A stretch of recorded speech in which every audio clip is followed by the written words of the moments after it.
Hello guys, कैसे हो आप सब लोग। आप सबका स्वागत है प्रिज्म जीएस एंड बायोलॉजी में। तो अब हम बायोलॉजी के कुछ क्लासेस शुरू करने वाले हैं, जिसमें हम बॉटनी का टॉपिक जो है प्लांट किंगडम का आल्गी, उसे आज हम डील करने वाले हैं। देखिए, आल्गी को हम सबको पता है कि आल्गी को हम फाइकोलॉजी कहते हैं। आल्गी की जो स्टडी है उसे, ठीक है, study of algae is called the phycology.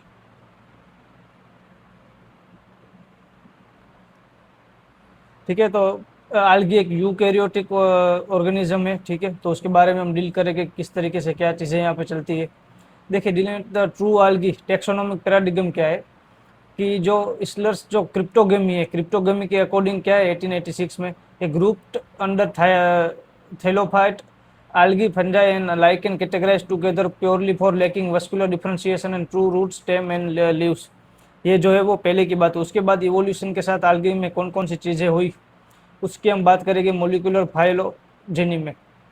जो यहाँ पे मैंने आपको सभी स्लाइड्स के थ्रू बताया कि जो cyanobacteria true algae are exclusively photoautotrophic composition cosmopolitan eukaryotes है। ठीक है, देखिए हमें पता है कि जो इवोल्यूशनरी मॉर्फोस्पेस है, क्योंकि यहाँ पे अगर हम बात करें, ठीक है, तो देखिए तीन जो अपने अपने पास आल्गी है उसमें से एक कौन सी है। पहली है क्लोरोफाइसी, ठीक है, जिसे हम क्या बोलते हैं, ग्रीन आल्गी बोलते हैं। फिर है अपना फियोफाइसी, जिन्हें हम ब्राउन आल्गी बोलते हैं। उसके बाद अपना है रोडोफाइसी,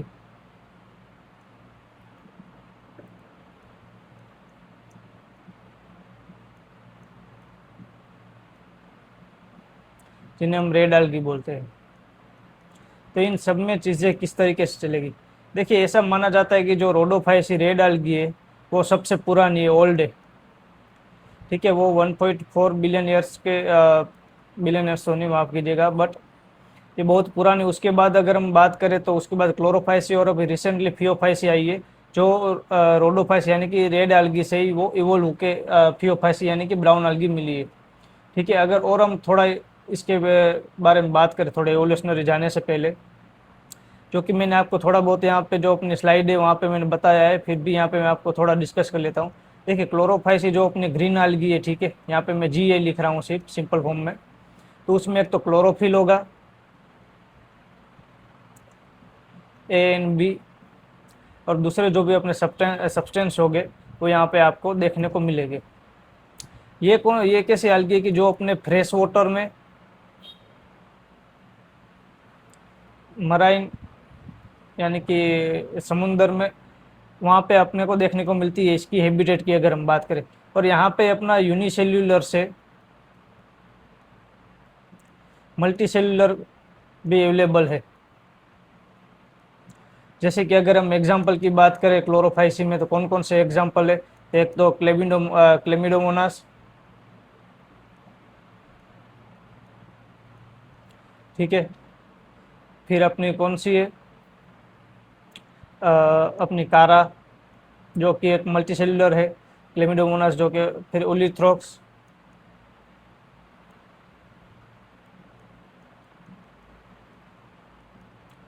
और ऐसी जो अपनी है वो अपनी ग्रीन आल्गी यानी कि क्लोरोफाइसी में आती है। उसके बाद अगर हम बात करें कुछ थोड़ी बहुत रोडोफाइसी की हम बात कर ले, तो फियोफाइसी की बाद में बात करेंगे। चलिए फियोफाइसी की बात कर लेते हैं।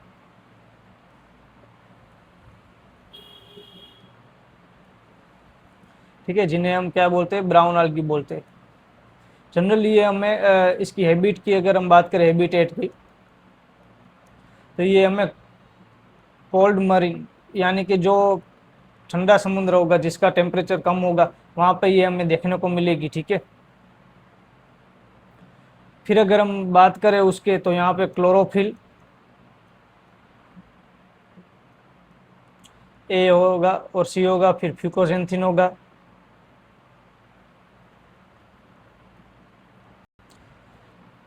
उसके बाद अगर हम एग्जाम्पल की बात करें तो देखिए, एक तो सरगासम,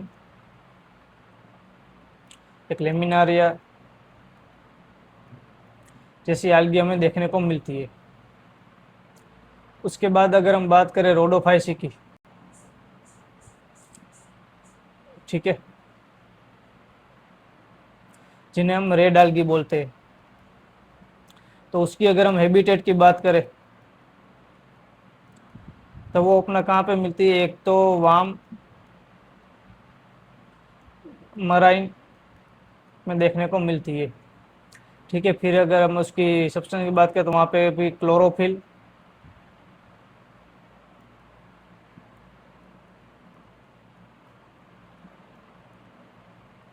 अपना AND और फाइकोइरिथ्रिन हमें देखने को मिलता है। उसके बाद अगर हम बात करें एग्जाम्पल की, तो यहाँ पे जो अपने दो एग्जाम्पल है, एक तो जिलेटिनियम जो हमने यहाँ पे नीचे लिखा है, ठीक है, वही ये जो मैं आपको बता रहा हूँ ना, यहाँ पे सबको देख के बताया है कि क्लोरोफाइसी जो अपना है, ठीक है, तो क्लोरोफाइसी में आपको देखने को यहाँ पे मिल रहा है कि क्या है, क्लोरोफिल A और B जो मैंने आपको बताया। अगर उसका सेल वॉल की बात करें तो वहाँ पे सेल्यूलस और पेक्टोस है, सेल्यूलस तो उसके ऊपर पेक्टोस है और ट्रू स्टार्च है उसका रिजर्व कार्बोहाइड्रेट। फियोपाइसी की बात करें तो मैंने आपको बताया कि क्लोरोफिल ACN फ्यूकोजेंथिन है। फिर उसका अगर सेल वॉल की बात करें तो सेल्यूलोस फोर्टिफाइड विथ आल्जिनिक एसिड है। उसके बाद लेमिनारिया और मिनिटोल उसका रिजर्व कार्बोहाइड्रेट है। रोडोफाइसी की बात करें तो क्लोरोफिल ADN फाइकोइरिथ्रिन है। उसके बाद अपना सेल्यूलोस एम्बेडेड विथ फाइकोकोलिड अगर एंड केरासेजिन एंड फ्लोरिडन उसका स्टार्च है। यहाँ पे देखिए, जो ये सेल वॉल अपना सेल्यूलोस एम्बेडेड विथ है ना, उसमें किस तरीके से होगा कि मान लो कि अगर हम तीनों के अगर सेल वॉल को यहाँ पे ड्रॉ करें साइड में, ठीक है, तो मान लीजिए कि अगर यहाँ पे ये अपना क्लोरोफाइसी है, तो अगर इसका क्लोरोफाइसी का ये अगर सेल वॉल है तो यहाँ पे जो अपना चीज़ें होगी ना, तो जो इसमें मान लो कि ये सेल वॉल बना हुआ है, ये होगा सेल्यूलोस का, और ये बाहर का वो किसका होगा, पेक्टोस का, ठीक है। फिर अगर हम यहाँ पे वही चीज़ बात करें अपना फियोफाइसी में,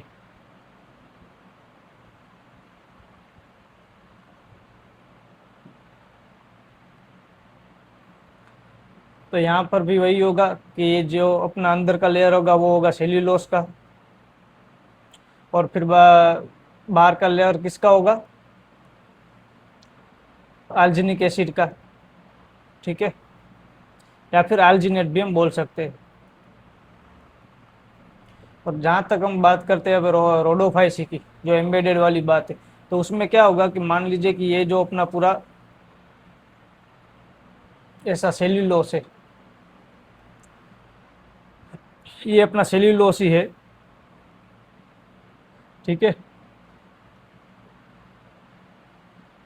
वहाँ पे फिर ऐसा एम्बेडेड ये क्या होगा, केरसेजिन होगा, ठीक है।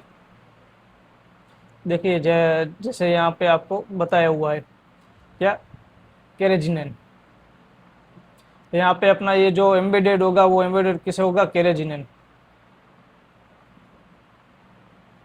तो इस तरीके से सबकी जो अपनी चीज़ें देखी वो होगी। बाकी तो आपको रिजर्व फूड वगैरह मैंने आपको यहाँ पे बताया,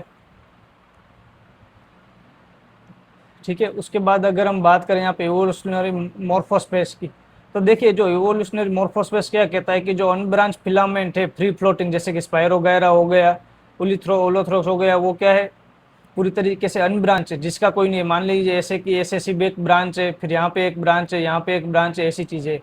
फिर अगर हम फिलामेंट की यहाँ पे बात करें, जो नोट 2 की, the false true and advance heterotopic forms है, जहाँ पे एक्टोकार्पस का एग्जाम्पल है हमारे पास, एक्टोकार्पस एक आल्गी है। फिर अगर सिफोनोसिस की बात करें, जो multi nuclear tube like lake के है, उसमें हमारे एग्जाम्पल है वोचेरिया का। फिर अगर स्यूडोपेरेन काइमेटोस की बात करें तो यहाँ पे इंटरवेविंग ऑफ फिलामेंट है, जिसमें हमारे पास एग्जाम्पल है फोलिफोरियो का, ठीक है। तो वो सब भी अपने पास एग्जाम्पल है। यहाँ पे जो पेरेन काइमेटोस है उसमें हमारे पास एग्जाम्पल लेमिनारिया का। देखिए यहाँ पे हमें एक चीज़ और पता होनी चाहिए कि जो अपना फियोफाइट है वहाँ पे उसका स्ट्रक्चर कैसा होता है। कि मान लीजिए कि ये कहीं पे सरफेस है जो समंदर के अंदर मराइन में, ठीक है, ओशियन में यहाँ पे सरफेस है, तो यहाँ पे ऐसे वो होल्ड पास के द्वारा इसे कनेक्टेड होता है। यहाँ पे उसका स्टेम जैसा स्ट्रक्चर होता है, रूट होते हैं, और यहाँ से जो अपना लीफ जैसी हमें दिखाई देता है, तो ये एक ट्रू लीफ की तरह दिखाई देता है। फियोफाइसी की अगर हम बात करें तो ये हमें चीज़ें याद रखनी है। जनरली जो भी एक एवोल्यूशनरी जो हमारा हुआ है वहाँ पे रोडोफाइसी, फियोफाइसी, क्लोरोफाइसी में कहीं ना कहीं ब्रांच स्ट्रक्चर हमें देखने को मिले हैं। और यहाँ पे हमें एक और चीज़ पता होनी चाहिए कि algae के अगर यूकेरियोट है तो यहाँ पे अपने पास क्या क्या होगा। देखिए अपने पास यहाँ पे एंडोप्लाज्मिक रेटिकुलम भी होगा algae के सेल में, एंडोप्लाज्मिक रेटिकुलम जिसे हम ER बोलते हैं, ठीक है। फिर अपने पास क्लोरोप्लास्ट तो होगा ही, क्योंकि क्या है, फोटोसिंथेसिस करती है। फिर इसके पास माइटोकॉन्ड्रिया भी होता है। तो ऐसी सभी चीज़ें जो यूकेरियोट में हमें देखने को मिलती है प्लांट में, वहाँ पे भी ये चीज़ें हमें देखने को मिलती है। एक एंडोप्लाज्मिक रेटिकुलम, ER, ठीक है, फिर क्लोरोप्लास्ट, माइटोकॉन्ड्रिया, न्यूक्लियस, ये सभी हमें एक algae की algal सेल में हमें देखने को मिलता है। देखिए यहाँ पे जब हम बात करते हैं कि जो भी algae है, मोस्टली अगर हम बात करें तो यहाँ पे क्लोरोफाइसी वो कहीं ना कहीं आपको टेरेस्ट्रियल फॉर्म में देखने को मिल सकती है, ठीक है, फ्रेश वाटर, मरीन और यहाँ पे टेरेस्ट्रियल भी। बाकी की जो रोडोफाइसी और फियोफाइसी है वो आपको कहीं ना वो समंदर में आपको देखने को मिलेगी, वो टेरेस्ट्रियल फॉर्म में देखने को नहीं मिलती। तो यहाँ पे जो सनलाइट हमारी आती है वो सनलाइट की डेप्थ के अकॉर्डिंग किस तरीके से क्या चीज़ें वहाँ पे इवोल्यूशन होता है, कौन से केमिकल में चेंजेस आते हैं, वो हमें यहाँ पे देखने को मिलता है। देखिए क्लोरोफाइसी की अगर हम बात करें तो utilise the highly attenuated red blue light at the surface level. तो जो हमें क्लोरोफाइसी देखने को मिलेगी वो हमें फ्रेश वाटर और मराइन में हमें सरफेस लेवल पे ही देखने को मिलेगी। जो भी सभी algae की हम बात करें, जैसे कि अपनी algae ओलिथ्रोक्स हो गई, फिर अपने दूसरी जो भी सभी algae है जो मैंने आपको यहाँ पे एग्जांपल दिए थे, स्पायरोगायरा हो गई, या फिर अपने क्या बोलते हैं कारा हो गई, क्लेमिडोमोनास हो गई, वो सभी आपको सरफेस पे ही देखने को मिलेगी, क्योंकि वो जो लाइट का एब्जॉर्प्शन करते हैं, ठीक है, क्लोरोप्लास्ट, और उसका यूटिलाइज करते हैं फोटो अपना फूड बनाने के लिए। तो उसका जो अपना इंटेंसिटी होता है वो उस तरीके से होता है कि वो सरफेस पे ही उसका एब्जॉर्ब करती है, मतलब कि उससे ज़्यादा लाइट चाहिए एब्जॉर्ब करने के लिए। अगर फियोफाइसी की बात करें तो उससे उससे कम लाइट चाहिए, क्योंकि utilise the middle spectrum light via brown pigment, जो कि एक फ्यूकोजेंथिन है। उसके बाद रोडोफाइसी की बात करें तो efficiently absorb the deeply penetrating blue green light. तो इससे हमें ये भी पता चलता है कि वो कितने डेप्थ में हमें कौन सी algae मिल सकती है, क्योंकि जहाँ तक के जितने डेप्थ में लाइट जाने वाली है और उस लाइट को वो किस तरीके से एब्जॉर्ब करेगी और अपना फूड बनाएगी और वो सर्वाइव करेगी, उस पर ही डिपेंड करता है कि वो उनका डाइवर्सिफिकेशन कैसा है, फिर उसकी उनकी हैबिटेट कैसी है, वो सभी चीज़ें हमें इससे ही पता चलती है, ठीक है। तो ये इवोल्यूशनरी एक इंपरेटिव है कि जब एनवायरमेंटल लाइट की पेनेट्रेशन की हम बात करें, जो dictate the optimal pigment adaptation forming the fundamental evolutionary logic behind the taxonomic division. तो यहाँ पर भी यही बात है कि इवोल्यूशन की तौर पर अगर हम देखें तो किसी भी algae का हम किस तरीके से उसको डाइवर्सिफाई कर पाएंगे, किस तरीके से उसका इवोल्यूशन होगा टेक्सोनोमिक डिवीजन के तौर पे, तो वो हमें तभी पता चलेगा कि वो कौन सी जो लाइट है वो एब्जॉर्ब करती है, कितनी इंटेंसिटी की लाइट उसे एब्जॉर्ब करनी है। जो भी यानी कि क्लोरोफाइस होगी, ग्रीन algae होगी, वो सरफेस पे ही वो देखने को हमें मिलेगी, क्योंकि वो वही लाइट एब्जॉर्ब करके अपना फूड बनाती है। अगर फियोफाइसी की हम बात करें तो वो थोड़ी डेप्थ में हमें देखने को मिलेगी, और रोडोफाइसी उससे भी डेप्थ में हमें देखने को मिलती है, ठीक है। फिर देखिए जो फ्रिज के साइंटिस्ट नाम के, उसने 11 टाइप की जो अपनी क्लासेस है वो यहाँ पे दी थी, जो अपने यहाँ पे देखने को मिले 11 डिस्टिंग क्लासेस उन्होंने प्रोवाइड की थी, जैसे क्लोरोफाइसा, जेंथोफाइसी, रोडोफाइसी, फियोफाइसी, ऐसी और भी थी। कॉम्प्रेंस उन्होंने मॉर्फोलॉजिकल के तौर पर और बायोकेमिकल, उस दोनों के अप्रोच को देख के उन्होंने डाइवर्सिटी की थी, ठीक है, उन्होंने टेक्सोनोमिक ऑर्डर लिखा था। अगर हम प्राइमरी क्राइटेरिया की बात करें तो pigmentation, composition, फ्लैजेलेशन type, insertion, reserve food material. यहाँ पे हमें पता है कि जो यहाँ पे चीज़ें चलती है algae में, वो रिप्रोडक्शन वगैरह वो भी हम यहाँ पे देखेंगे, असेक्सुअल रिप्रोडक्शन है, सेक्सुअल रिप्रोडक्शन है, फिर उसका अल्टरनेशन ऑफ जनरेशन है। तो उसमें फ्लेजेला भी इंपॉर्टेंट है, क्योंकि फ्लेजेला आपको मोटाइल है या नॉन मोटाइल है, वो फ्लेजेला आपके पास प्रेजेंट है कि नहीं किसी algae में, उस पर डिपेंड करता है। तो उसके फ्लेजेलेशन के टाइप पर से भी आप देख सकते हैं कि वो अफ्लैजेला है, यूनी है, बाय है कि कौन सा है, उस पर भी हमें पता चलेगा कि उसका जो टेक्सोनॉमी है वो किस तरीके से। फिर जीएम स्मिथ ने तो क्रिप्टोग्राफी में दिए अपने जो नॉलेज है, जो अपना टेक्सोनॉमी है उस पर भी उन्होंने काम किया। तो वहाँ पे उन्होंने डिवीजन लेवल पे फाइलोजेनिक हायरार्ची, यानी फाइलोजेनिक यानी कि इवोल्यूशन, ठीक है, फाइलोजेनिक यानी कि इवोल्यूशन, इवोल्यूशन पे उन्होंने काम किया है, उसके अकॉर्डिंग उन्होंने टेक्सोनॉमी दी है। Broad division reflecting the deeper evolutionary split, तो डीपर इवोल्यूशनरी स्प्लिट को वो दिखाता है, रिफ्लेक्ट करता है। और अगर प्राइमरी क्राइटेरिया की बात करें तो emphasise physiological characteristic and fundamental biochemical signature over pure morphology. तो यही यहाँ पे चीज़ें देखने को मिलती है। जो चीज़ हमने ऑलरेडी बात कर ली कि क्लोरोफाइसी वगैरह में क्या क्या चीज़ है, उसका देखिए रिजर्व कार्बोहाइड्रेट कौन सा है, स्टार्च है। फिर अगर यहाँ पे अगर हम बात करें तो यहाँ पे पिगमेंट चेंज होते हैं, तो यहाँ पे उसका रिवर्स जो रिजर्व कार्बोहाइड्रेट है, ठीक है, वो लेमिनारिन एंड मेनिटोल है। और यहाँ पे रोडोफाइसी की बात करें तो वहाँ पे वो फ्लोरिडियन स्टार्च है, ठीक है। तो यहाँ से हम रिप्रोडक्शन की बात करेंगे कि असेक्सुअल रिप्रोडक्शन जहाँ पे फिलामेंटस वगैरह चीज़ें चलती है, फिर सेक्सुअल रिप्रोडक्शन और अल्टरनेशन ऑफ जनरेशन किस तरीके से चलता है। देखिए अल्टरनेशन ऑफ जनरेशन की बात करें तो देखिए किसी भी ऑर्गेनिज्म में गेमेटोफाइट फेज और स्पोरोफाइट फेज दोनों फेज हमें देखने को मिलते हैं। गेमेटोफाइट फेज यानी कि जो सेक्स सेल्स बनाते हैं, जिसमें मेल गेमेट और फीमेल गेमेट होते हैं, जिसे हम स्पर्म और एग भी बोलते हैं, वो गेमेटोफाइटिक फेज है। और जो स्पोरोफाइटिक फेज है वो क्या है कि जो किसी एक जाइगोट से डिवीजन होकर पूरा एक ऑर्गेनिज्म बनता है, पूरा उसका सभी के सभी ऑर्गेन्स और पूरा ऑर्गेनिज्म की बॉडी का स्ट्रक्चर होता है, डेवलपमेंट होता है, उस पूरे फेज को हम स्पोरोफाइटिक फेज बोलते हैं। तो किसी भी ऑर्गेनिज्म, आप चाहे एनिमल की बात करें चाहे प्लांट की बात करें, ठीक है, पूरे के पूरे बायोलॉजी में आपको गेमेटोफाइट फेज और स्पोरोफाइट फेज देखने को मिलते हैं, ठीक है। यही चीज़ है कि जो गेमेटोफाइट फेज है वो यहाँ पे हम अपने को हेप्लॉइड देखने को मिलते हैं, क्योंकि जो अपने सेक्स सेल बनते हैं वो किससे बनते हैं, मियोसिस के थ्रू बनते हैं।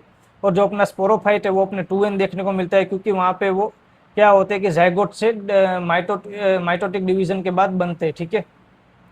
तो यहाँ पे हमें बताया कि मान लो कि एक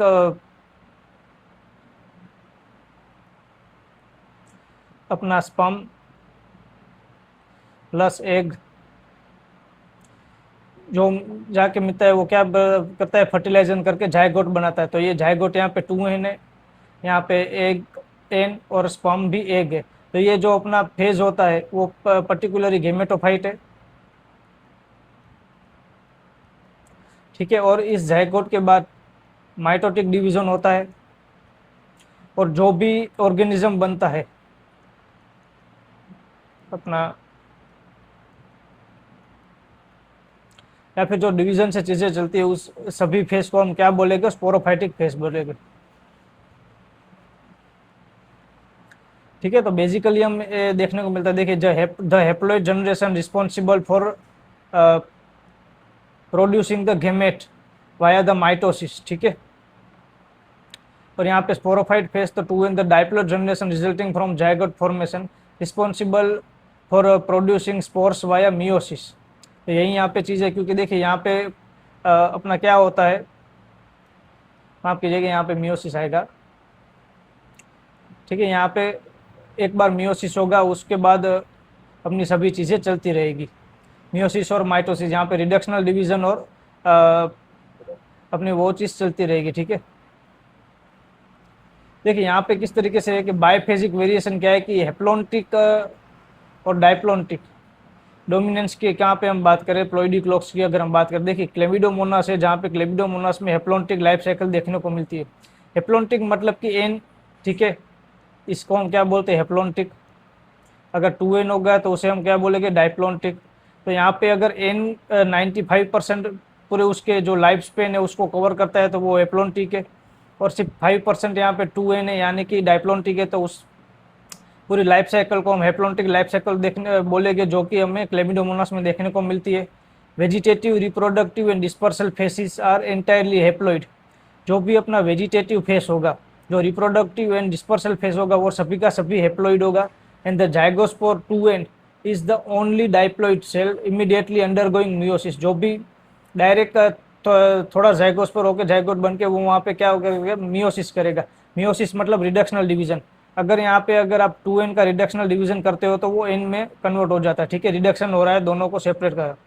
तो यहाँ पे वो तो अंडर डायरेक्टली इमीडिएटली वो क्या करेगी कि मियोसिस करेगी, जिसकी वजह से वो जो अपना एन हैप्लोनिक लाइफ साइकिल है उसे वो मेंटेन कर सके। और यहाँ पे अगर हम बात करें डिप्लोनिक लाइफ साइकिल में, तो यहाँ पे जो 95% कवर करता है वो डिप्लोनिक है, और सिर्फ 5% कवर करता है वो हैप्लोनिक है, जो कि हमें फ्यूकस में देखने को मिलता है। The macroscopic sporophyte dominate the cycle and the haploid phase is strictly limited to microscopic gamete formed by reduction division, ठीक है।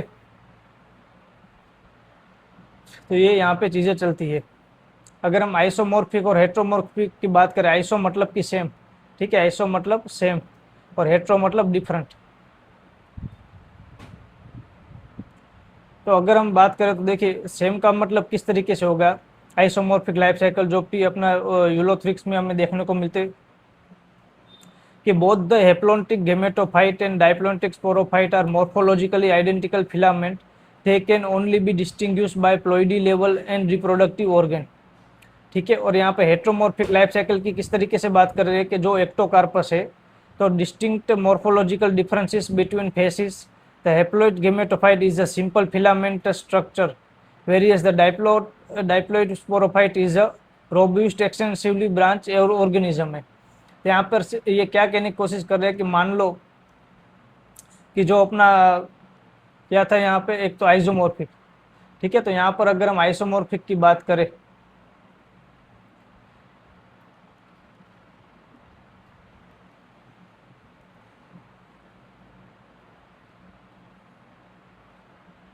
मॉर्फिक यानी कि मॉर्फोलॉजिकली, और आइसो मतलब कि सेम, जिनकी मॉर्फोलॉजी सेम है।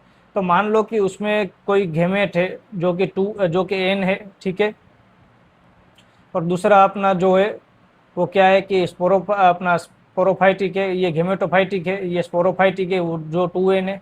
तो ये दोनों दिखने में मॉर्फोलॉजिकली हमें सिमिलर ही लगेंगे, ठीक है, एक फिलामेंटस स्ट्रक्चर ही हमें देखने को मिलेगा।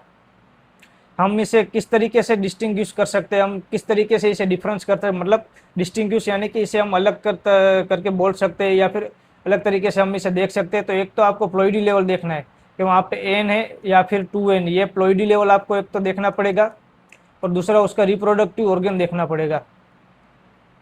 बाकी अगर आप नॉर्मली ऐसे ही देखो तो आपको पता नहीं चलेगा कि ये कौन से फेज में अभी है, ये गेमेटोफाइटिक फेज में है या फिर स्पोरोफाइटिक फेज में, क्योंकि इसका दोनों के दोनों जो फेज है वो अपने मॉर्फोलॉजिकली सिमिलर दिखते हैं, जिसकी वजह से हमें पता नहीं चलता कि ये कौन से फेज में अभी ये पर्टिकुलर जो आल्गी है वो हमें देखने को मिलती है। पर यही चीज़ यहाँ पे क्या होता है, हेट्रोमॉर्फिक की हम बात करें तो देखिए यहाँ पे हेट्रोमॉर्फिक की उन्होंने क्या बात की कि distinct morphological differences between phases, the haploid gametophyte is a single filamentous, the diplosporophyte is robust extensively branch. तो मान लो कि अगर कोई भी पर्टिकुलर आल्गी है वो अगर गेमेटोफाइटिक स्टेज में होगी तो वो क्या होगी, एक फिलामेंटस स्ट्रक्चर देखने को हमें मिलेगा उसका, ठीक है। और अगर कोई आल्गी होगी, अगर किस तरीके से होगी, अगर वो स्पोरोफाइटिक फेज में होगी तो उसकी हमें यहाँ पे ब्रांच वगैरह दिखाई देगी, ठीक है। तो जिससे हमें क्या पता चलेगा, मॉर्फोलॉजिकली देख के हम उसे डिस्टिंग्विश कर पाएंगे कि इसका स्टेज वो गेमेटोफाइटिक स्टेज है या फिर ये स्पोरोफाइटिक स्टेज में, क्योंकि उसका जो मॉर्फोलॉजिकली डिस्टिंग्विश हमें करना कि मॉर्फोलॉजिकली हम उसे किस तरीके से डिस्टिंग्विश कर पाएंगे वो इसमें अवेलेबल है। जबकि अगर हम आइसोमॉर्फिक की बात करें तो आइसोमॉर्फिक में आप मॉर्फोलॉजिकली उसे देख के सिर्फ बता नहीं सकते उसके फिजिकल अपीयरेंस से कि वो कौन से फेज में स्पोरोफाइटिक है या फिर गेमेटोफाइटिक है। उसके लिए उसका आपको प्लॉइडी लेवल चेक करना पड़ेगा, या फिर देखना पड़ेगा, या फिर आपका उसको रिप्रोडक्टिव ऑर्गन देखना पड़ेगा कि किस तरीके से वहाँ पे चीज़ें चल रही है। बट अगर आपको हेट्रोमॉर्फिक आल्गी को अगर आपको डिस्टिंग्विश करना है कि वो कौन से फेज में अभी है, तो आप उसका फिजिकल अपीयरेंस देख के ही आपको पता चल जाएगा कि वो किससे कौन से फेज में है। अगर वो फिलामेंटस सिर्फ एक सिंगल फिलामेंटस आपको देखने को मिलेगा, ठीक है, तो वो कौन से गेमेटोफाइटिक फेज है यहाँ पे। अगर वो ब्रांच स्ट्रक्चर में आपको देखने को मिलेगी, ठीक है, ब्रांच और रोब्यू स्ट्रक्चर में, तो हमें पता चल जाएगा कि उनका फेज अभी स्पोरोफाइटिक फेज चल रहा है। तो इस तरीके से फिजिकल अपीयरेंस से भी हम उसे डिस्टिंग्विश कर सकते हैं।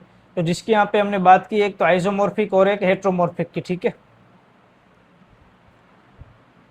उसके बाद यहाँ पे एक और टॉपिक आता है जिसे हम बोलते हैं ट्राइफेजिक फ्लो सिस्टम, हेप्लोबायोटिक डोमिनेंस।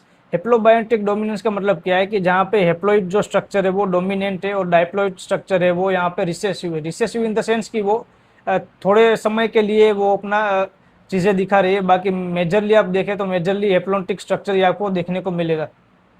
जैसे कि dominant complex long lasting phase producing the spermatium and egg. तो जहाँ पर भी हेप्लॉइड गेमेटोफाइटिक स्टेज है जो कि डोमिनेंस है, वहाँ पे उस तरीके से चलेगा। फिर डाइप्लॉइड जो जाइगोट है, brief intermediate state following the fertilisation, तो वो थोड़ी देर के लिए रहेगा और फिर से वहाँ पे वो फर्टिलाइजेशन उसका हो जाएगा। ठीक है। फिर हेप्लॉइड केरपोस्पोरोफाइट की बात करें तो develop physically on the gametophyte from the zygote via meiosis and produces the carpospore to restart the cycle। ठीक है। Haplobiotic paradigm categorized as haplobiotic because the haploid phase heavily dominant the diploid phase is strictly limited to the transient zygote। ठीक है, इसे मैं आपको अभी detail में समझाता हूँ दोनों चीज़ों को। और यहाँ पे हम ये भी चीज़ देख लेते हैं कि डाइप्लोबायोटिक डोमिनेंस क्या है कि haploid gametophyte and separate male and female plants produce gamete. ठीक है, प्रोड्यूस करें। यहाँ पे डाइप्लोइड जो स्ट्रक्चर है अपना वो क्या है, वो यहाँ पे डोमिनेंट है। डाइप्लोइड जो carposporophyte develops physically upon the female gametophyte post fertilisation produce the diploid carpospore. तो यहाँ पे डाइप्लोइड कार्पोस्पोर बनाएगा। और diploid tetrasporophyte 2n free living independent plant germinated from the carpospore produce the haploid tetraspore via meiosis. ठीक है, तो यहाँ पे इसका पैराडिगम क्या कहता है कि the most evolutionary advance cycle containing one haploid phase and two distinct independent diploid phase. तो यहाँ पे मैं बता देता हूँ आपको किस तरीके से इन दोनों चीज़ों की बात करें। अगर हम यहाँ पे बात करें हेप्लोटिक डोमिनेंस की, ठीक है, यहाँ पर अगर हम बात करें हेप्लोडाइप्लोटिक डोमिनेंस की,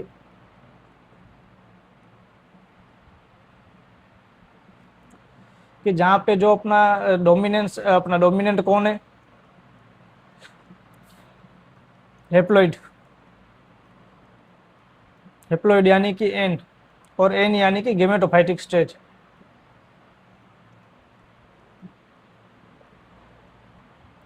तो हमेशा याद रखिएगा आप स्टूडेंट कि जब भी किसी भी ऑर्गेनिज्म में, प्लांट की एल्गी की बात मैं नहीं कर रहा हूँ, किसी भी ऑर्गेनिज्म में जब भी गेमेटोफाइटिक जो स्टेज है, ठीक है, जब भी वो अपना डोमिनेंट होता है, जब तब उस पर्टिकुलर जो अपना ऑर्गेनिज्म है, ठीक है, उसका जो लाइफ स्पेन होता है वो बहुत ही कम होता है। मान लो कि किसी भी एल्गी है या फिर जो भी चीज़ है, उसका पर अगर हेप्लोइड यानी कि गेमेटोफाइटिक स्टेट डोमिनेंट है, मतलब कि उसका लाइफ स्पेन कम है, वो कुछ हम यहाँ पे पर्टिकुलर नंबर तो नहीं बोल सकते, बट वो कुछ टाइम के लिए ही वो अपना लाइफ स्पेन रखता है। उसके बाद वो फिर से रिप्रोडक्शन करके दूसरे जो अपने क्या बोलते हैं ऑफस्प्रिंग है उसे बनाता है। तो इसका लाइफ स्पेन हमेशा कम होता है, जिसका भी हेप्लोइड जो गेमेटोफाइटिक स्टेज है वो डोमिनेट होता है। वो किसी भी ऑर्गेनिज्म के लिए हम बात कर सकते हैं। अगर हम प्लांट के भी बात करें तो यही चीज़ है, ठीक है, चलती है। और ये एक जो हम बोलते हैं कि जो प्राइमरी जो ऑर्गेनिज्म है, जो कि पहले आए हैं, जो एडवांस ऑर्गेनिज्म नहीं है, उसमें यही चीज़ चलती है कि जो डोमिनेट अपना हेप्लोइड फेज है, गेमेटोफाइटिक स्टेज है, वो अपना डोमिनेट होता है। ठीक है। और जहाँ पे अगर हम डाइप्लोटिक हेप्लोइड हेप्लोटिक डोमिनेंस की बात करें, ठीक है, तो यहाँ पे डोमिनेंट कौन है, डाइप्लोइड यानी कि 2n यानी कि स्पोरोफाइटिक स्टेज। जब भी स्पोरोफाइटिक स्टेज किसी भी ऑर्गेनिज्म में अगर डोमिनेंट है, ठीक है, तो उसका जो लाइफ स्पेन है वो हमेशा ज़्यादा होता है। जो भी एडवांस ऑर्गेनिज्म है उसमें हमें यही चीज़ देखने को मिलती है। मोस्टली अगर हम बात करें तो यूकैरियोट्स में, अगर हम प्रोकैरियोट्स की बात करें तो वहाँ पे जो रिप्रोडक्टिव उसका स्टेज है, देखिए रिप्रोडक्टिव स्टेज या फिर जो रिप्रोडक्टिव साइकिल हम बोलते हैं या फेज बोलते हैं, वो एक्चुअल में गेमेटोफाइटिक है, जहाँ पे स्पर्म और एग दोनों का अपना क्या बोलता है प्रोडक्शन होता है, और प्रोडक्शन के बाद वो फर्टिलाइजेशन करके एक नया ऑर्गेनिज्म बनाते हैं। जिसे गेमेटोफाइटिक स्टेज हम बोलते हैं, और जो एक रिप्रोडक्टिव स्टेज हम बोल सकते हैं। तो जहाँ पर भी जो प्रोकैरियोट्स है या फिर जो प्राइमरी जो ऑर्गेनिज्म है, जो इतने डेवलप नहीं है, जो इतने एडवांस नहीं है, उसमें गेमेटोफाइटिक स्टेज डोमिनेट होता है, जिसका लाइफ स्पेन बहुत कम होता है। जैसे कि हमें पता है कि बैक्टीरिया का लाइफ स्पेन बहुत कम होता है, वायरस का लाइफ स्पेन बहुत कम होता है, या फिर कई और चीज़ों का।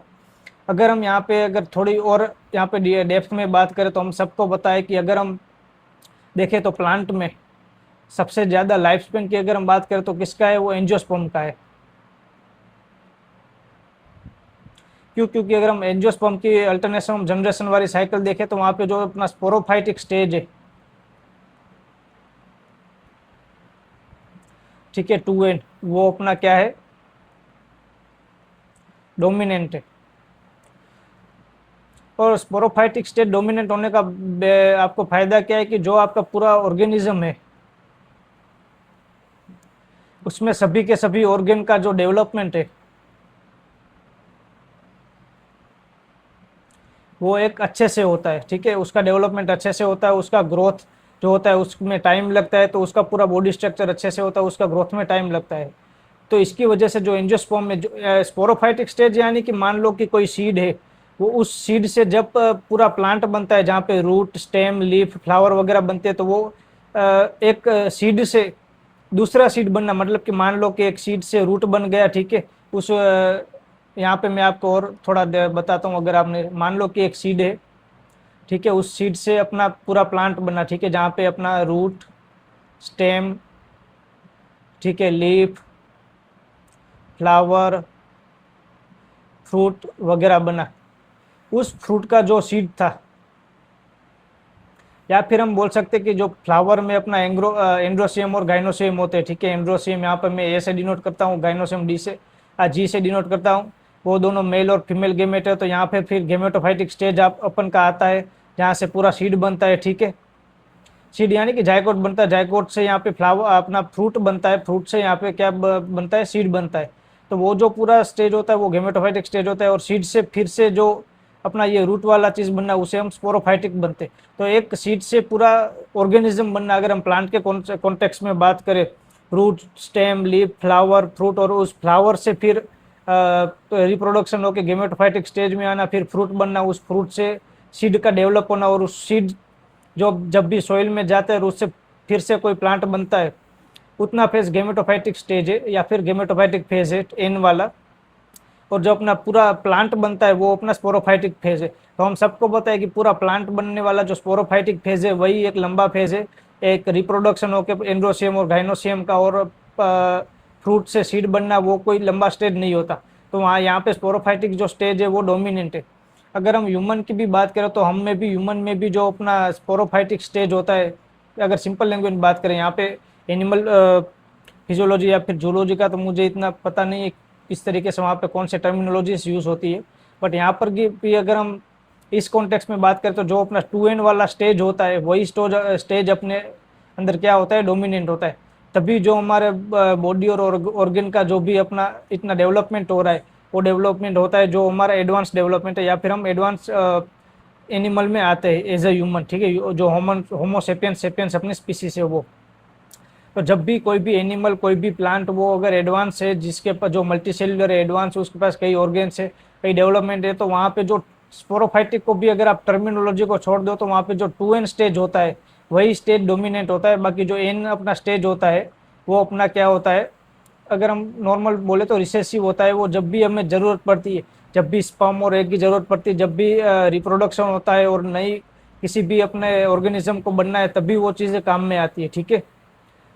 तो यही यहाँ पे चीज़ चलती है। प्लांट का भी एक टाइम के बाद ही जो अपना फ्लावर होता है, उस फ्लावर में एंड्रोसियम और गाइनोसियम प्रॉपरली हम ऐसा बोल सकते हैं कि मैच्योर होते हैं, और वो रिप्रोडक्शन के थ्रू फ्रूट और सीड बनाते हैं।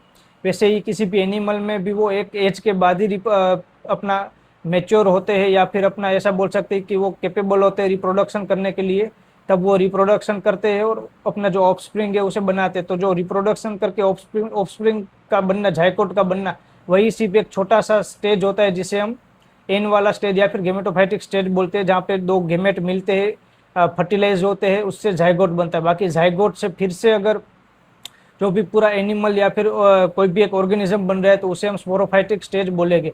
उसका डेवलपमेंट तक और उसके गेमेट बनने तक, जाइगोट से लेके फिर से उसमें गेमेट बनने तक का जो भी अपना फेज होता है उसे 2N स्टेज बोलते हैं, जो कि स्पोरोफाइटिक स्टेज होता है। अगर आप प्लांट के कॉन्टेक्स्ट में बोले, आल्गी के कॉन्टेक्स्ट में बोले, जहाँ पर भी ब्रायोफाइट, टेरिडोफाइट, जिम्नोस्पर्म, एंजियोस्पर्म सभी चीज़ें आ जाती है। तो जहाँ जहाँ भी अगर हम अल्टरनेशन ऑफ जनरेशन की बात करेंगे, जहाँ पर भी स्पोरोफाइटिक स्टेट डोमिनेंट होगा, वहाँ पे अपन को समझ लेना है कि वहाँ पे उसका जो लाइफ स्पेन है उस ऑर्गेनिज्म का वो ज़्यादा होगा।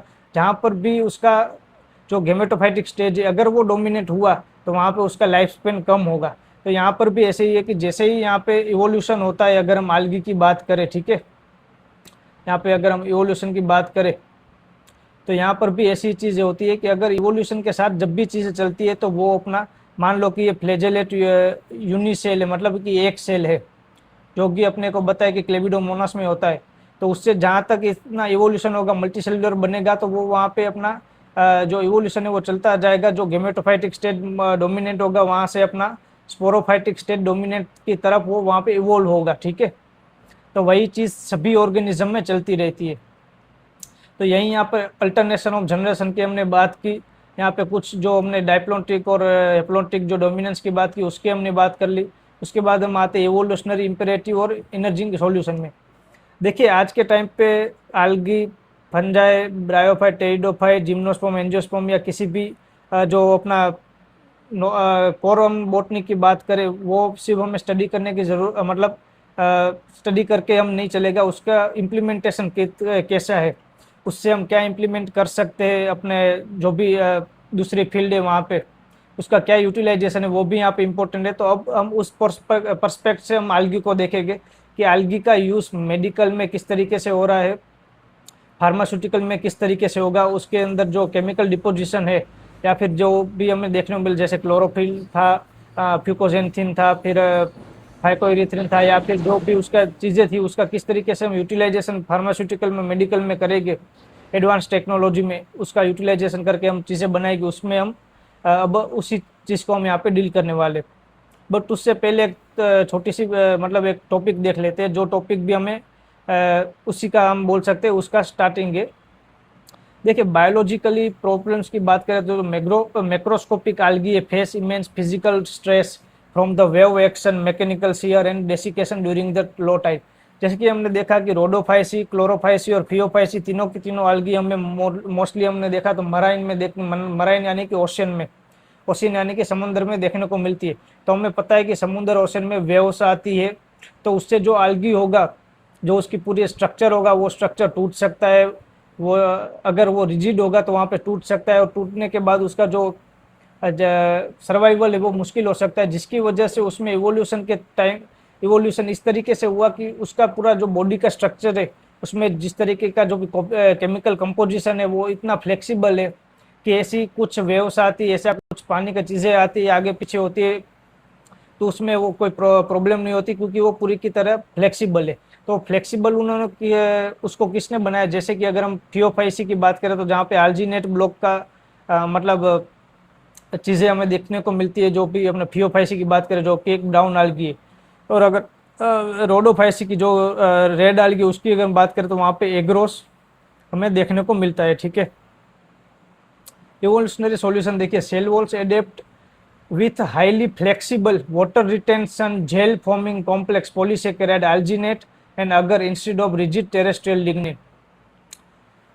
तो जो हमने वहाँ पे देखा था कि जो सेल्यूलोस पे हमने देखा कि क्लोरोफाइसी में पेक्टोस है, यहाँ पे आल्जिनेट है, वहाँ पे एग्रोस या फिर केरेंजिन ने, ठीक है। तो उसका क्यों वहाँ पे डिपोजिशन है, क्योंकि वो फ्लेक्सिबल है, वो रिजिड नहीं है, जो कि हमें टेरेस्ट्रियल में देखने को मिलता है, प्लांट वगैरह के वहाँ पे हमें लिग्निन देखने को मिलता है।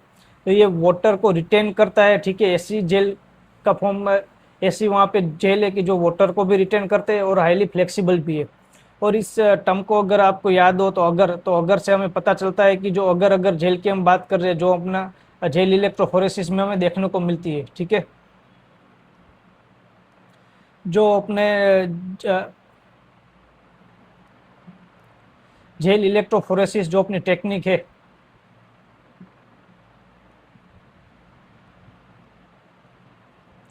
ठीक है, उस जेल इलेक्ट्रोफोरेसिस में जो हम जेल का यूज़ करते हैं जिसे हम एग्रोस जेल बोलते हैं, ठीक है। जिस एग्रोस जेल का हम यूज़ करते हैं वो एग्रोस जेल हम ऑब्टेन करते हैं कहाँ से, फ्रॉम द रोडोफाइसी, ठीक है, जिन्हें हम रेड एल्गी बोलते हैं। तो वहाँ से हम उसे ऑप्टेट करते हैं। तो ये भी हमें पता होना चाहिए। जो यहाँ पे अपनी बात हो रही है, जो यहाँ पे एग्रो अगर की, वो अगर से ही हम अगर को कनेक्ट करते उसे एग्रोस जेल बनाते, जो जेल दिखने में भी रेड होती है, कलर वाइज हम देखें तो वो एग्रोस जेल यानी कि रेड एल्गी से बनती है। तो उसका भी यूटिलाइजेशन है। देखिए, जेल इलेक्ट्रोफोरेसिस एक टेक्नोलॉजी है जिसका यूटिलाइजेशन हम दूसरी चीज़ों में करते हैं। जहाँ जब भी हम सिक्वेंसिंग की बात करें तो उस सिक्वेंसिंग के दौरान जो जेल का यूज़ होता है वो हमें आल्गी से मिलता है। तो यहाँ पे इसका आल्गी का एक यूज़ हमें ऑलरेडी पता चल गया है, जो मैंने आपको बता दिया है। जो आपको याद रखना है, कहीं में भी अगर आपको पूछे तो आप बोल सकते हैं, और अगर अपने आप भी अगर आप क्वेश्चन में लिखे तो आंसर में लिखे तो वो भी एक अच्छा है, एक्स्ट्रा नॉलेज, ठीक है। तो देखिए, अगर की बात करें जो कि अपना रोडोफाइसी में देखने को मिलता है, देखिए यहाँ पे मैं आर ए लिख दूंगा, ठीक है। तो हम आपको पता चले कि वो ये रेड एल्गी की बात कर रही है। ये केरेंजिनेन, ये भी आर ए रेड एल्गी की, और आल्जीनेट है, यहाँ पे मैं बी ए लिख देता हूँ, मतलब कि ब्राउन एल्गी। तो ये आपको समझ जाना है कि आर ए मतलब रेड एल्गी, और जो कि हालांकि यहाँ पे लिखा भी है ब्राउन एल्गी, रेड एल्गी वगैरह, फिर भी मैंने आपको लिख दिया है। देखिए, रेड एल्गी का अगर फाइकोइरिथ्रिन की हम बात करें तो जहाँ पे उसका स्ट्रक्चर किस तरीके से, D galactose and 3,4 anhydro L galactose. तो ये आपको यहाँ पे स्ट्रक्चर देखने को मिल रहा है। अगर जेलिंग मैकेनिज्म की हम बात करें तो वो क्या है, एक थर्मो रिवर्सिबल फिजिकल है, जो cross linking below 40 degree Celsius. Reversible मतलब क्या होगा कि जो रिवर्स हो सकता है, कि या तो उसका जो फॉर्म है वो एक पर्टिकुलर टेम्परेचर पे, मान लो कि लिक्विड फॉर्म में है, तो वो दूसरे टेम्परेचर में जेल फॉर्म में आ जाएगा। तो वो एक थर्मो रिवर्सिबल है, कि थर्मो यानी कि टेम्परेचर के ऊपर डिपेंड रहता है कि उसका फिजिकल फॉर्म क्या होगा, ठीक है। तो ये एक फाइकोइरिथ्रिन की वजह से जो रेड एल्गी में ये एक अगर है, वो इस तरीके का जेल है, जिसका मैंने आपको एग्रोस जेल की तरफ यूज़ बताया। तो इसका यूज़ दूसरी कहाँ जगह पे होता है, एक तो एक सेल थेरापीज में होता है, ठीक है। बायोमेडिकल की अगर हम बात करें यूटिलाइजेशन की, तो फिर अपना pH responsive tannic acid wound dressing में भी होता है उसका यूज़। फिर अगर हम बात करें केरेजिनेन की, तो उसका क्या है, उसका अभी फाइकोइरिथ्रिन है, उसका जो अपना स्ट्रक्चर किस तरीके से सल्फेट गैलेक्टोस है, जहाँ पे कप्पा लैम्बडा वेरिएशन हमें देखने को मिलता है, ठीक है, सल्फेट सल्फेट एंड वेरिएशन, जो कि केटाइन डिपेंडेंट फिजिकल हाइड्रोजेल है। हाइड्रोजेल की हम यहाँ पे जो मैंने आपको बात की थी कि जो वाटर रिटेंशन का काम करता है, यहाँ पे वही चीज़ चलती है जो मैंने आपको डेप्थ में इसके बाद वाली स्लाइड में बताने वाला हूँ, ठीक है। तो जो केटाइन डिपेंडेंट है, कि जो वाटर रिटेंशन का काम करती है, वाटर को रिटेन करती है, वाटर को रखती है, वहाँ पे वाटर को रखती है, उसका किस तरीके से यहाँ पे मेडिकल में यूज़ है। Extended release of pharmaceutical matrix tablets and antiviral coating, वहाँ पे उसका यहीं पे यूज़ है, ठीक है। तो आपको ये भी चीज़ याद रखनी है। फिर अगर ब्राउन ऑयल की बात करें, जहाँ पे फ्यूकोसेंथिन हमें देखने को मिलता है, तो जहाँ पे उसका स्ट्रक्चर क्या होता है, तो beta D mannuronic and alpha L guluronic acid blocks, जिसका स्ट्रक्चर आपको यहाँ पे अवेलेबल है अगर आप देखना चाहें तो। उसका फिर यूज किस तरीके से कि आइनोट्रोपिक जिलेटेशन विथ डाइवेलेंट केटायन, ठीक है, जिसका भी मैं आपको यहाँ पे बता दूंगा किस तरीके से वो यूज़ होता है। और उसका ये मेडिकल यूज़ क्या है कि injectable hydrogel stem cell encapsulation scaffolding. तो ये सभी चीज़ें जो मैंने आपको बताया कि इंडस्ट्रियल और मेडिकल फाउंडेशन कहाँ कहाँ पे ये यूज़ हो रही है, ये हमें याद रखनी है, ठीक। आज ऐसा नहीं है कि हमने आल्गी फंगाई या सबको नॉर्मली पढ़ लिया कि उसका क्लासिफिकेशन क्या है, उसका केमिकल कंपोजिशन क्या है, फिर दूसरी चीज़ क्या है, यहाँ पे हमें उसका यूटिलाइजेशन भी याद रखना है कि मेडिकल में, इंडस्ट्रियल में उसका यूटिलाइजेशन क्या है, और उसी से अभी पूरी बायोलॉजी चल रही है, ठीक है। और जो भी एडवांस टेक्नोलॉजी आ रही है, जैसे बायोटेक्नोलॉजी हो गई या फिर दूसरी टेक्नोलॉजी, वो इसी का यूटिलाइजेशन करके जो एक प्रॉपर प्लांट्स है या फिर किसी और चीज़ है, उसका यूटिलाइजेशन करके नई नई मेडिसिन वगैरह बनाती है, ठीक है। तो यही चीज़ का भी हमें याद रखना है और उसका भी हमें दिमाग में चल के रहना है। जो मैंने आपको कैल्शियम वाली चीज़ बताई, जो अपना लास्ट अपना ब्राउन आल्गी का, वो किस तरीके से काम करता है। देखिए, sodium alginate exist as a water soluble polymer chain. तो सोडियम आल्जीनेट क्या है, एग्जिस्ट है वाटर सोल्यूबल पॉलीमर, वो वाटर में सोल्यूबल है, ठीक है, ये आपको याद रखिएगा। फिर introduction of divalent calcium ion replaces the sodium ion. तो कैल्शियम को यहाँ पे क्यों अपन को रिप्लेस करना है, कैल्शियम ऐसा क्या करेगा। देखिए, calcium ion lock the alpha L guluronic acid chains together. वो जो अपनी एसिड चेन है उसे टुगेदर वो क्या करके रखती है, लॉक करके रखती है। तो उससे हमें क्या बेनिफिट मिलेगा, उससे हमें ये बेनिफिट मिलेगा कि instant formation of the robust 3D hydrophilic gel network capable of trapping large amount of water and biomolecules. तो उससे हमें बेनिफिट क्या मिलेगा कि जैसे ही हम क्या Na+ यानी कि सोडियम की जगह हम कैल्शियम आयन को उससे रिप्लेस करेंगे, उसके बाद आके calcium ion alpha L guluronic acid chain को टुगेदर करेगा, उसे लॉक करके रखेगा, उसमें वो कुछ भी चेंजेस करने नहीं देगा। तो उससे बेनिफिट ये होगा कि वो पूरा ऐसा स्ट्रक्चर क्रिएट करेगा जिससे जो वाटर एंड बायोमोलिक्यूल को रिटेन करता है यानी कि वो वहाँ पे ट्रैप करता है, उसे हिलने नहीं देता, जिससे हमें कई और बेनिफिट हो सकते हैं जो बेनिफिट मैंने आपको यहाँ पे बताए। देखिए इंजेक्टेबल हाइड्रोजेल, हाइड्रोजेल मतलब क्या, हाइड्रो यानी कि वाटर, वाटर जेल मतलब क्या कि वो वाटर जेल में यहाँ पे स्टेम सेल को इनकेप्सुलेशन करता है स्केपफोल्डिंग में, ठीक है। तो यही यहाँ पे यूटिलाइजेशन है। देखिए यहाँ पे पूरा स्ट्रक्चर दिखाया हुआ है कि कैल्शियम किस तरीके से रिप्लेस कर रहा है, अलग अलग जगह पे आपको यहाँ पे कैल्शियम देखने को मिल रहा है। ये एक बॉक्स मॉडल ऑफ आर्जिनेट रिलेटेशन हम बोलते हैं, ठीक है इसे। ये पूरी की पूरी जो चेन है जो कि जी ब्लॉक ऑफ आर्जिनेट है, ठीक है, ये आपको हमें देखने को मिलता है, ये फ्यूकोजेंथिन है। तो इस तरीके से इसका यूटिलाइजेशन होता है। फिर अगर हम केरेंजिन की बात करें, ठीक है, देखिए यहाँ पे हमने ब्राउन algae की हेल्प देख लिया। अब यहाँ दूसरी दो रेड algae की हम बात करते हैं कि उसका बायोमेडिकली थोड़ा डेप्थ में देखें तो देखिए एक तो एज अ एंटीवायरल यूज होती है, एंटीवायरस शील्डिंग। तो alpha lambda carrageenan forms the irreversible variant carrageenan complex blocking the viral attachment to host cells। तो जो वायरल को उसका अटैचमेंट जो होस्ट सेल से होगा उसे ब्लॉक करेगा, क्यों, क्योंकि वहां पर वो इरिवर्सिबल तरीके से अपना वर्क करेगा, रिवर्सिबल नहीं इरिवर्सिबल, जिससे वो क्या करेगा, वायरल का अटैचमेंट है वो होस्ट सेल से क्या कर देगा, ब्लॉक कर देगा। Efficiency against HSV and HPV virus, तो वो हमें पता है, ठीक है। उसके बाद दूसरा उसका यूटिलाइजेशन क्या है कि ड्रग डिलीवरी मैट्रिक्स में है कि जो high molecular weight and viscosity make it ideal for the oral extended release tablets to control the drug robust release. यहाँ पे कई बार क्या होता है कि जो कुछ ड्रग जो टेबलेट हम लेते हैं वो क्या करते हैं कि वो अपना कहीं पे भी ब्रस्ट हो सकती है, कहीं पे भी वो बस्ट हो सकती है, फट सकती है, जिसकी वजह से कहीं पे भी वो केमिकल जो होगा वो रिलीज हो जाएगा। बट यहाँ पे वो क्या है कि ओरल एक्सटेंडेड रिलीज टेबलेट है कि वो आइडियल है, और वो जहाँ पर जगह पे होगी वहाँ जाके ही वो बस्ट करेगी। तो ये एक हेल्पफुल चीज़ है कि वो कहीं पे भी बस्ट नहीं करेगी, जो टेबलेट की हम बात करते थे, जो हम लेते हैं एज अ मेडिसिन, ठीक है। तो एक ड्रग डिलीवरी मैट्रिक्स में भी है। दूसरा है एंटी बैक्टीरियल नैनो कंपोजिटन में। देखिए cross linking kappa carrageenan with silver nanoparticles create potent hydrogel against the MRSA pathogen. तो हाइड्रोजेल की हमने बात की, वाटर के साथ जेल बनाता है, पूरे का पूरा लॉक करता है, वो पैथोजन को अंदर आगे नहीं आने नहीं देता, जिसकी वजह से पैथोजन वहाँ पे लॉक हो जाते हैं और उसके वो डिस्ट्रॉय कर देता है। फिर अगर हम अगर की बात करें, अगर किस तरीके से यूटिलाइजेशन, तो injectable scaffold blending agar with gel and gum increase the comprehensive strength while allowing shear thinning और मिनिमली इन्वेसिव कार्टिलेज रिपेयर।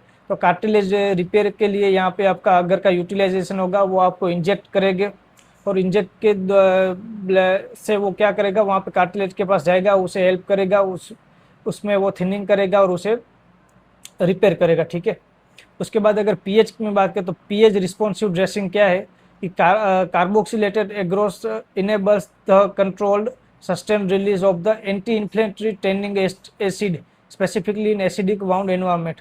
तो वो क्या करता है, वो पीएच का मतलब क्या है कि पीएच में दो चीज़ होती है, एक एसिडिक और पीओएच की बात करें तो बेसिक की हम बात करें, ठीक है, कि अगर 7 से कम है 5-6 तो पीएच वो एसिडिक है, 7 से ज़्यादा है 8, 9, 10, 12 तो वो बेसिक है। तो वो यहाँ पे क्या करते हैं कि जो अपने एंटी इन्फ्लेटरी जगह है, जहाँ पे हमें दर्द होता है, जहाँ पे हमें चीज़ें होती है, वो वहाँ पे जो टैनिंग एसिड स्पेसिफिकली जो एसिडिक है वाउंड एनवायरनमेंट में, उसके रिलीज को वो सस्टेन करते हैं, उसको कंट्रोल करते हैं, जिसकी वजह से जो घाव या फिर जो चीज़ें ज़्यादा होनी चाहिए उससे वो कम करते हैं, ठीक है। तो यही यहाँ पे वो करते हैं कि जो the control and sustain the release of anti inflammatory tannic acid specifically in acidic wound environment, जहाँ पे ऑलरेडी जो एनवायरनमेंट है वो एसिडिक है, वहाँ पे वो टैनिक एसिड का जो एंटी इन्फ्लेटरी है, ठीक है। इन्फ्लेटरी मतलब हमें दर्द होना, हमें कोई चीज़ अगर हमें चोट लगती है तो हमें जैसे दर्द होता है, वहाँ से ब्लीडिंग होती है, तो वहाँ पे जो टैनिक एसिड जो रिलीज होता है एंटी इन्फ्लेटरी है, उसे वो किस तरीके से सस्टेन और कंट्रोल करते हैं जहाँ पर वो एसिडिक वाउंड एनवायरनमेंट ऑलरेडी होता है, तो उसका भी हम यूटिलाइजेशन वहाँ पर भी करते हैं पीएच को कंट्रोल करने में, पीएच रिस्पॉन्सिव ड्रेसिंग में। ड्रेसिंग का मतलब कि हमें कई बार अगर चोट लगती है, खून निकलता है कहीं हाथ पाँव से, तो ड्रेसिंग करते हैं डॉक्टर से वगैरह, ठीक है। तो उसमें भी हमारा यहाँ पे यूटिलाइजेशन होता है। जो जेल वगैरह हमें लगाते हैं, अगर आपको याद हो तो हमें ऊपर लगते हैं वो जेल वगैरह, अपने वो उसमें कॉटन में लेके वो लगाते हैं, तो वो वही चीज़ होती है, ठीक है, दूसरी और चीज़ कहीं नहीं। दूसरी अगर हम बात करें रीजनरेटिव इंजीनियरिंग की बात करें, जहाँ पे आल्जीनेट इन टिश्यू स्कैफोल्ड, आल्जीनेट मतलब ब्राउन आल्गी, तो किस तरीके से वहाँ पे यूज़ करती है। एक तो अगर हम एक्स्ट्रा सेल्युलर वेसिकल डिलीवरी की बात करें, incorporating the mesenchymal stem cell derived extracellular vesicles into sodium alginate hydrogels improve the retention in the heart post myocardial infarction, reducing the cardiac cell apoptosis। तो जो कार्डियल सेल का apoptosis होता है एक post myocardial infection के बाद, उसे वो कम करता है। और यहाँ पे हाइड्रोजेल होता है जो वाटर मतलब रिटेंशन के लिए हेल्पफुल होता है। अगर हम दूसरी बात करें chondrocyte and stem cell encapsulation, तो oxidize alginate microbead successful encapsulate the periodontal ligament stem cells for the osteo differentiation and the delivery unbilaterally coded stem cells for the bone tissue engineering, ठीक है। और एक चीज़ ये होगी, ये bone cell में यहाँ पे ये हेल्प करती है और इंजीनियरिंग करती है ऑक्सीडेज आइलिन बात करें तो। दूसरी अगर हम स्मार्ट थर्मोसेंसिटिव कैरियर्स की बात करें, जो मैंने आपको स्टार्टिंग में ही बताया था कि एनवायरनमेंट कम मतलब टेम्परेचर कम होगा तो वो किसी और फिजिकल फॉर्म में होगा, टेम्परेचर ज़्यादा होगा तो उसका फिजिकल फॉर्म चेंज हो जाएगा, जो थर्मोसेंसिटिव है। तो alginate copolymer exist as a liquid at the room temperature, और रूम टेम्परेचर यानी कि 25 डिग्री सेल्सियस पे वो लिक्विड फॉर्म में होगा, but undergo a phase transition into the sustain release hydrogel at the body temperature. जैसे ही वो हमारे बॉडी में जाएगा तो हमारा बॉडी का टेम्परेचर 37 डिग्री सेल्सियस होता है, तो 25 से 37 डिग्री सेल्सियस यानी कि 12 डिग्री सेल्सियस जैसे ही वहाँ पे बढ़ता है, अपना टेम्परेचर बढ़ता है, तो वो क्या करता है कि वो अपना फिजिकल फॉर्म चेंज कर देता है, ठीक है, to deliver the chemotherapy directly to मल्टीइंग द रेसिस्टेंट सेल्स। तो अपना फिजिकल फॉर्म चेंज करके अपना काम कर लेता है, वो चीज़ें चलती है। तो ऐसे ही देखिए कितनी जगह पे वहाँ पे normally red algae, brown algae और ग्रीन मतलब स्पेसिफिकली रेड और ग्रीन ब्राउन आल्गी का इम्पोर्टेंस है। जहाँ पे हमने आल्जिनेट देखा, हमने अगर अगर देखा, हमने कैरेजिनेन देखा। तो यही चीज़ सभी हमें याद भी रखनी है। अगर इतना हमारे पास जो नॉलेज होगा एक्स्ट्रा होगा तो कहीं ना कहीं हमें एग्ज़ाम में हेल्प होगी। देखिए तो ये जो अपना आल्गी का यूनिट था या फिर जो भी अपना टॉपिक था, वो अपना ग्रेजुएट स्टूडेंट के लिए और पोस्ट ग्रेजुएट स्टूडेंट के लिए, दोनों के लिए इम्पोर्टेंट है। क्योंकि ग्रेजुएशन और पोस्ट ग्रेजुएशन जब भी आप करते हैं बॉटनी को स्पेशलाइजेशन रख के, बॉटनी एज स्पेशलाइजेशन सब्जेक्ट रख के, तब आपको इतने डेप्थ में पता होना चाहिए कि उसके एक एक जो केमिकल कंपोजिशन है उसका यूटिलाइजेशन आज की बायोटेक्नोलॉजी में कहाँ पे हो रहा है, आज की मेडिकल में, इंडस्ट्री में कहाँ कहाँ पे उसका यूटिलाइजेशन हो रहा है। सिर्फ ऐसा ही नहीं कि आपको सिर्फ आल्गी का क्लासिफिकेशन पता है, आपका उसका टेक्सोनॉमी का रिलेशन पता है, उसका फिजिकल अपीयरेंस पता है।